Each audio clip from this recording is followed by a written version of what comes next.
And next up, the final speaker for this morning's inauguration is newly elected District 8 Councilwoman Kate Gallego. Councilwoman.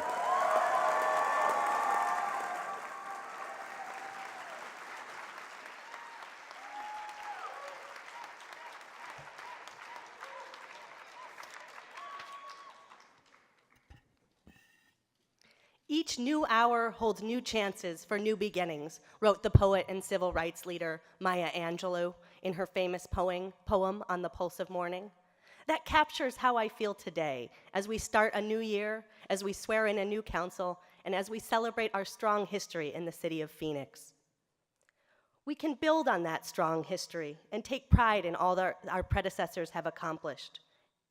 As our economy continues to recover and we look optimistically to the future, we must make long-term strategic plans and investments that ensure sustainable growth and prosperity. These plans should focus on issues I want to discuss today: economic development, sustainability, transportation, and public safety. Our plans should harness our diversity and our experience, maintain our unique culture, while providing the structural integrity to grow. Great companies won't come here. We have to go out and seek them. We need to support our entrepreneurs, including District 8's own incubators and co-working facilities. We need to invest in attracting corporate headquarters, research and design facilities, and businesses where we have strategic advantages, such as mission-critical infrastructure and personalized medicine. We need to build on the successes that we've discussed earlier today, like our partnerships with Mexico, and expand those to areas from South America to partners in Asia, such as Israel. And who in the audience would be excited about more direct international flights to places such as Japan? I would also like to invest in manufacturing and sustainable technology. We already have a workforce that can deliver in those areas. In my district, for example, we have iron workers and sheet metal workers, plumbers and pipe fitters represented by groups I see in the audience today, such as Local 469.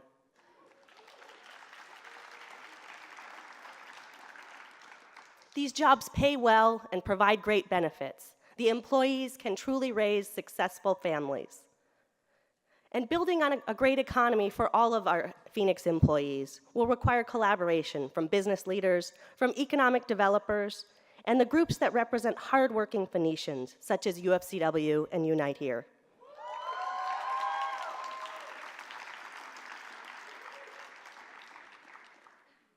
We cannot build a great international city without our city employees, including our friends at ASHFE, our public safety employees, who certainly have been reminding us how often they put their lives on the line. Thank you to all of you.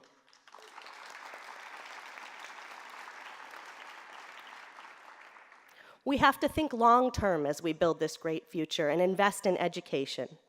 As an MBA with a background in science, I'd like to see the city emphasize STEAM, science, technology, engineering, arts, and math in our programs targeted at youth, whether they be at city libraries or at Phoenix after-school centers.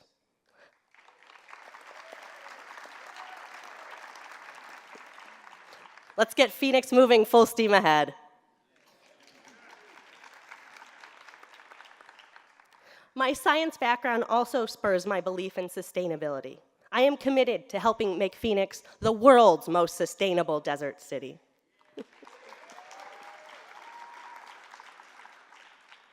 When I chaired the Environmental Quality Commission and the Solar Energy Subcommittee, I learned many ways to make that happen.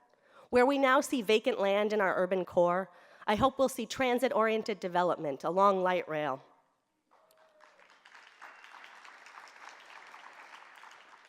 Where we now see an undesirable landfill, in the future, we will see raw materials for innovative companies.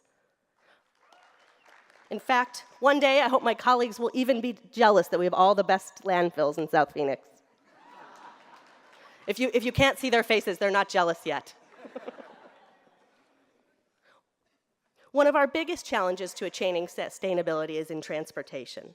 I learned that firsthand when a recent medical issue kept me out of the driver's seat. We have a long way to go to make sure we have a good working public transportation system. Many parts of my district don't have good bus service. Light rail doesn't go to South Phoenix. So let's get to work and make that change.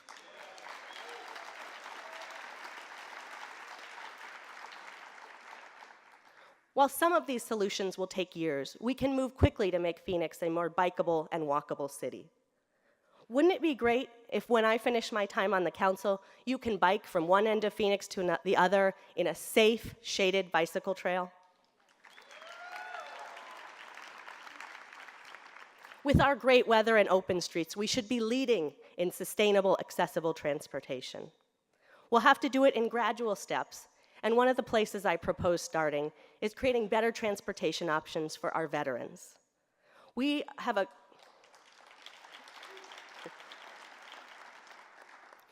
done a great job in Phoenix addressing homelessness for our veterans, making sure they have a safe bed to sleep in. And now the next step is making sure that those who are able to work are able to get to jobs. Many of our veterans in transition right now don't own cars. And I've had the wonderful opportunity, alongside my husband who served in the Iraq War, of working with many of the great veterans organizations in District 8, led by veterans themselves, the Madison Street Veterans Association, US Vets, and Cloudbreak Communities. And as I've spoken to the leaders of these groups, such as Terry Ehrman, he says, we have spent so much time trying to find people jobs nearby because so many of them struggle to get to work. So we can't solve all of those problems, but let's make it a little bit easier by finding a way to offer free or reduced transportation to all of our veterans, starting with those who need it most.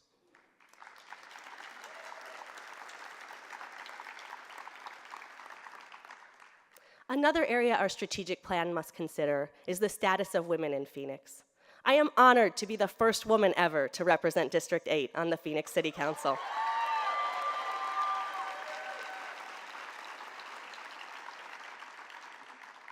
And to serve with two great women. We are really going to be able to accomplish a lot.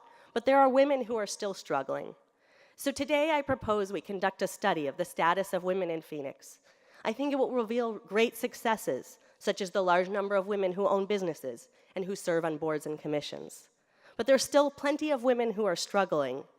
And we need to make sure we understand the reality about wages, about childcare, even homelessness. They told us in business school that what matters is what gets measured. So it's time to start measuring. And if this area is successful, we can expand the studies to other areas.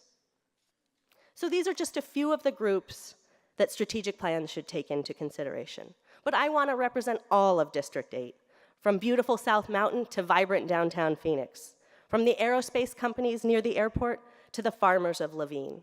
I hope to represent people of all races, ethnicities, national origins, genders, and sexual orientations. Our diversity is one of our greatest strengths.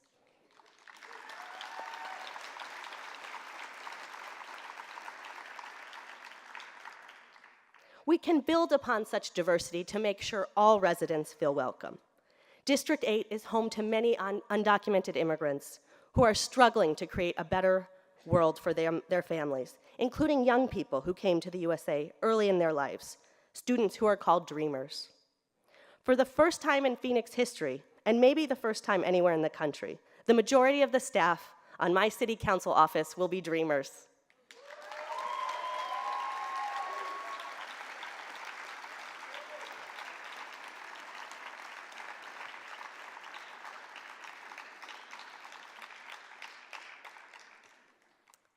I'm very lucky to have these individuals on my team. While they haven't always been able to pursue the educational or military service options that they wanted, their commitment to the city of Phoenix and to all of the people in this room is unparalleled. They inspire me with their courage and hard work.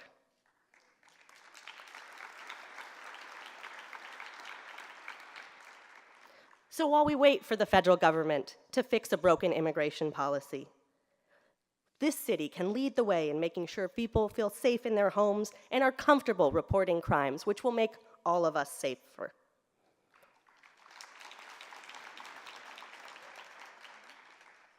I am excited about the potential ahead, the many areas the City Council can work together on. From economic development to having more police officers on the street and investing in our transportation infrastructure.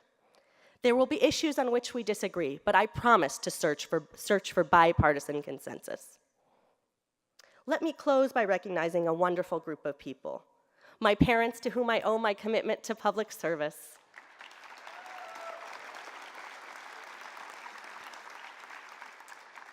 My husband and his mother, my great team,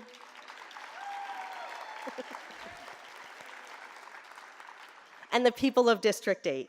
Thank you for getting me where I am today. I plan to make you proud. I also look forward to working with the mayor and my fellow members of the City Council and our strong and loyal city employees. And now, in the pulse of this new morning, let's work together to seize these new opportunities. Thank you.